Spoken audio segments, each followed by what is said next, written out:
네. 찬양 감사합니다. 오늘은 성령에 관해서 이야기해 보려고 합니다. 짧게. 예. 짧게가 중요한 것이겠죠. 짧게.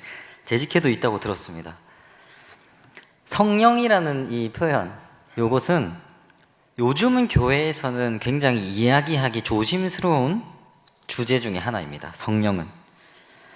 예전에는, 제가 예전이라 하면 좀 이상하지만 성령 집회 같은 것도 굉장히 많이 있었고, 성령 받기 위해서 기도원에 간다거나, 유명한 기도원들 있잖아요. 그런 데 가기도 하고, 여러 성령 대부흥회 이러면서 성령을 받고 싶어서 그런 집회들이 꽤 많이 열렸습니다. 하지만 요즘에는 여러분 잘 못 들어보셨을 겁니다. 성령 집회 이런 거 잘 못 들어보셨죠?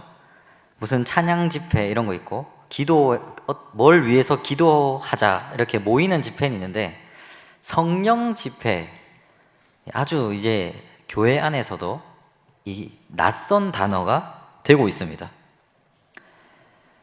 그런데 저는 이렇게 말하려고 합니다. 오늘 성령을 사모해야 합니다. 제 생각이지만 네. 성령을 다시 사모할 시대가 우리에게 온 것 같습니다. 근데 여러분, 성령을 사모한다고 말하면 우리 신앙인들 사이에서도 이런 이야기를 합니다. 나는 좀 성령을 사모하는 사람이야. 이렇게 하면 여러분의 머리를 스쳐가는 생각이 있습니다. 저 사람은 좀 기도파인가 보다. 그렇지 않습니까? 나는 성령을 사모합니다 하면 기도파, 저 사람 좀 기도에 열정적인 사람인가 보다. 기도원에 좀 가는 사람인가? 이런 생각을 하기도 하고, 뭔가 신비로운 체험을 조금 원하는 사람인가 보다. 이런 생각을 하곤 합니다. 조금 이런 표현도 있습니다. 성령을 난 사모한다 이러면 저 사람은 조금 이 말씀보다는 감정적인 그런 신앙을 좋아하는구나.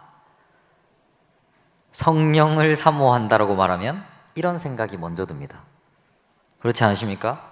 뭔가 이렇게 뜨겁고 눈물을 흘리고 성령을 사모한다.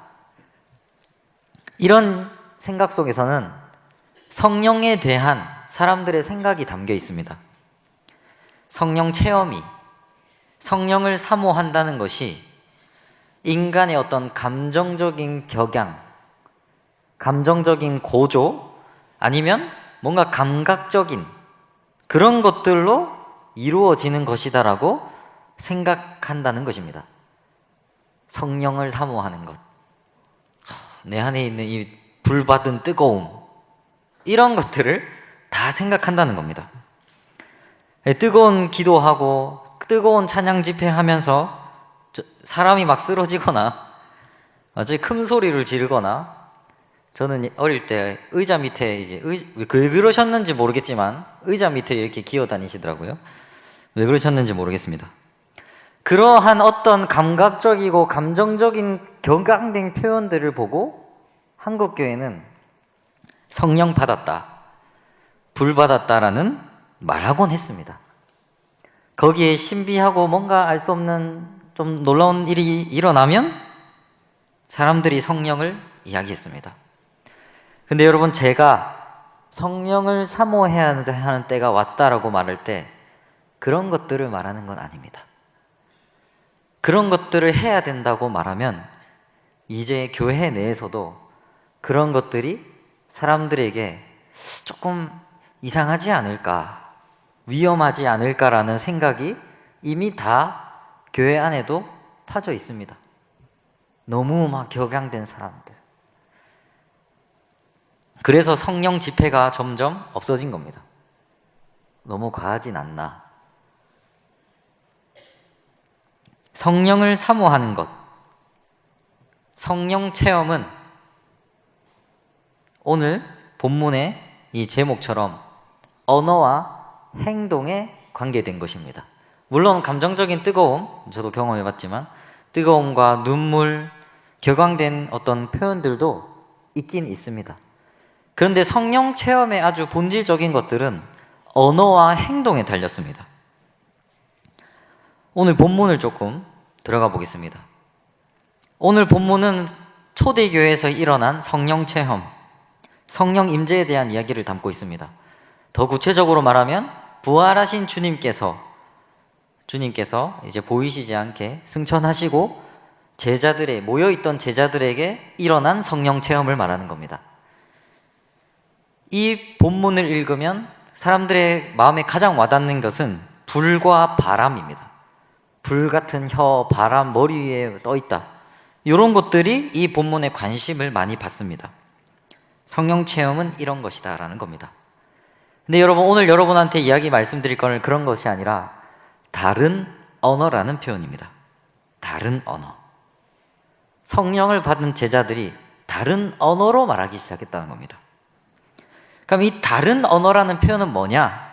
그러니까 우리가 아는 그런 이제 기도할 때 하는 방언을 말하는 게 아닙니다. 오늘날로 말하면 외국어입니다. 외국어. 성령을 받고 외국어를 하게 됐다는 겁니다. 오늘 본문에서 보여주는 성령 임재의 특징은 다른 언어를 사용했다는 겁니다. 그러면 여러분 이런 생각이 들 겁니다. 성령 받으면 영어 잘할 수 있나요? 그랬으면 좋겠습니다. 성령 받아서 영어 잘하면 얼마나 좋겠습니까? 그런 걸 말하려고 하는 게 아닙니다. 제자들이 이 다른 언어로 무엇을 말했는가? 다양한 지역 사람들이 예루살렘에 모여 있을 때 성령을 받은 다른 언어들이 무엇을 표현하게 되었는가가 제일 중요합니다. 제자들은 다른 언어로 하나님의 나라, 하나님의 일, 예수님의 복음에 관해서 말하기 시작했습니다. 이 제자들은 처음에 예수님이 십자가에서 돌아가신 뒤에는 자신들도 똑같이 잡혀서 죽을까봐 다 두려워서 문을 잠그고 숨었던 사람들입니다. 그들의 삶에는 두려움도 있었고요, 낙담도 있었고 절망도 있었습니다. 그런 그들에게 부활의 주님이 찾아오시고 주님은 그들에게 이렇게 말씀하셨습니다. 성령을 기다리라. 그리고 성령을 경험한 뒤에 일어난 일, 다른 언어를 말하고 행동은 굳게 닫힌 문을 열고 두려움과 실망과 낙담을 이기고 하나님의 일을 다시 말하게 됐습니다. 성령을 통해 제자들이 다른 언어와 다른 행동을 하게 된 것이죠. 이전과는 전혀 다른. 이렇게 성령 체험은 언어와 행동을 변화시킵니다. 이 변화된 언어와 행동 때문에 주변 사람들이 본문에 보시면 술에 취한 것 아니냐라는 조롱을 하고 굉장히 놀랍니다. 그럼 여기서 한 가지 질문을 던져야 됩니다. 오늘날도 이런 일들이 일어나는가?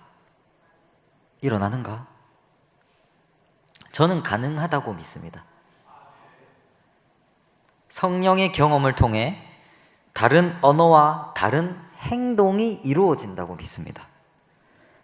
그러나 여러분, 이 언어를 말할 때 다른 외국어를 하는 게 아닙니다. 이 행동을 말할 때 이상한 행동을 하는 게 아닙니다. 하나님 나라와 예수님의 복음, 사랑을 말하게 된다는 겁니다.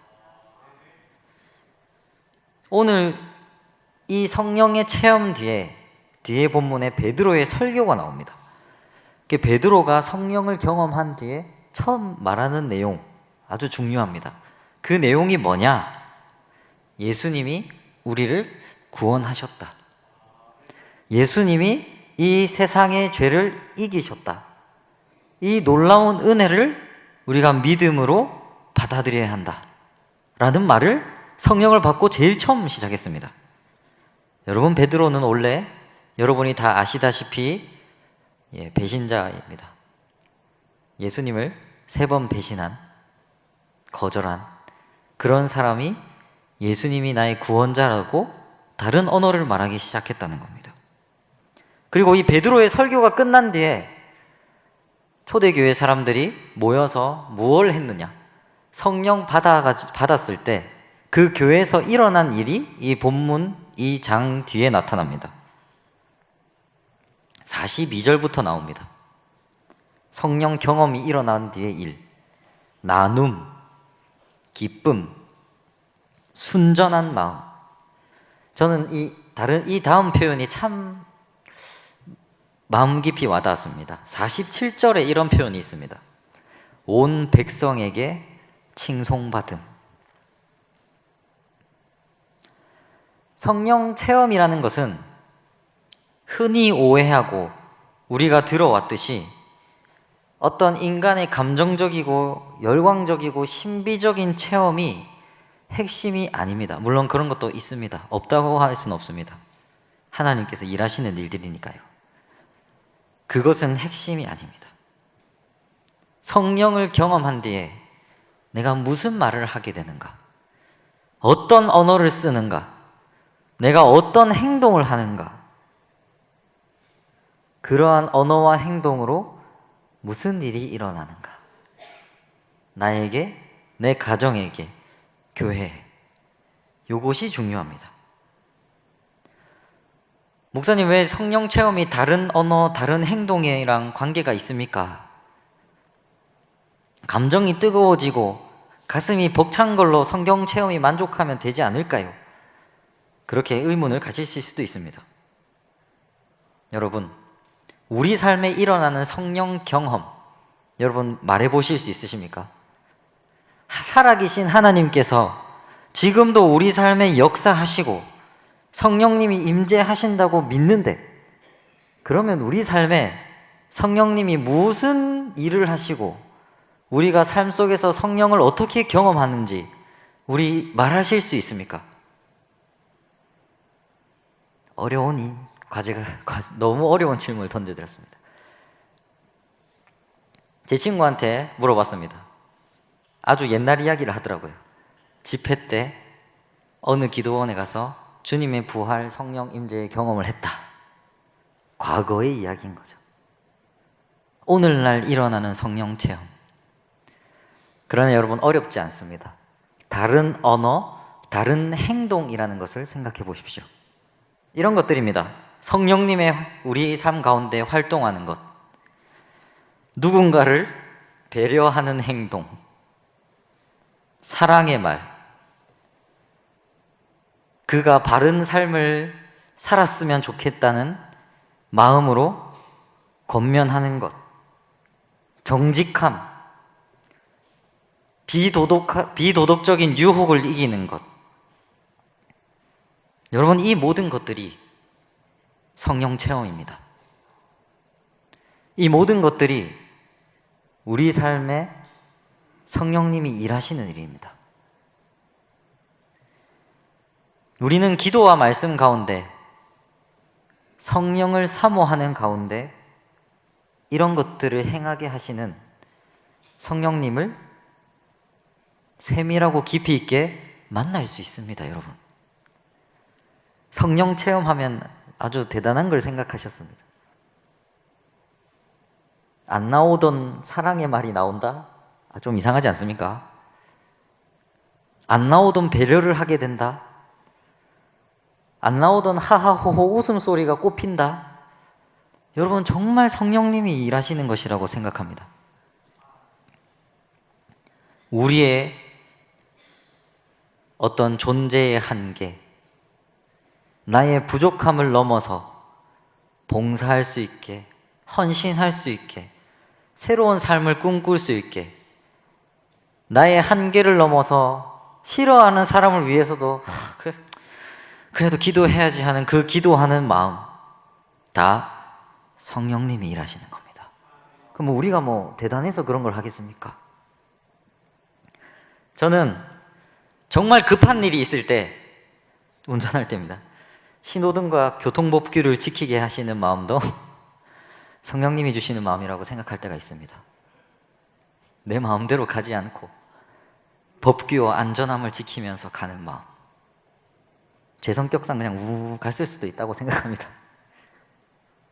성령님은 지금도 세밀한 가운데에서 우리의 삶 속에서 일하고 계십니다.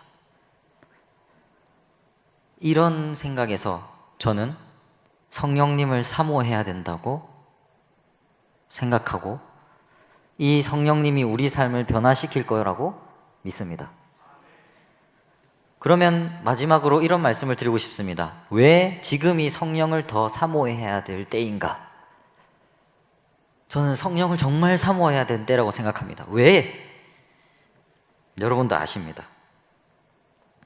분열과 낙담, 찢어진 사회, 갈등, 희망을 찾지 못하는 현실, 증오와 미움이 가득한 곳, 그곳에서 성령을 사모할 때 어떤 역사가 일어나는가?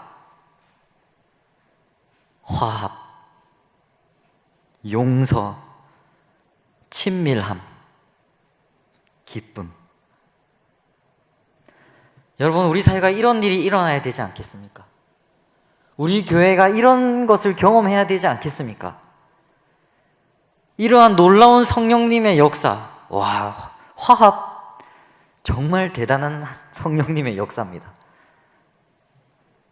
회의를 통해서 같은 마음을 품는 것, 성령님이 아니시면 어떻게 하겠습니까?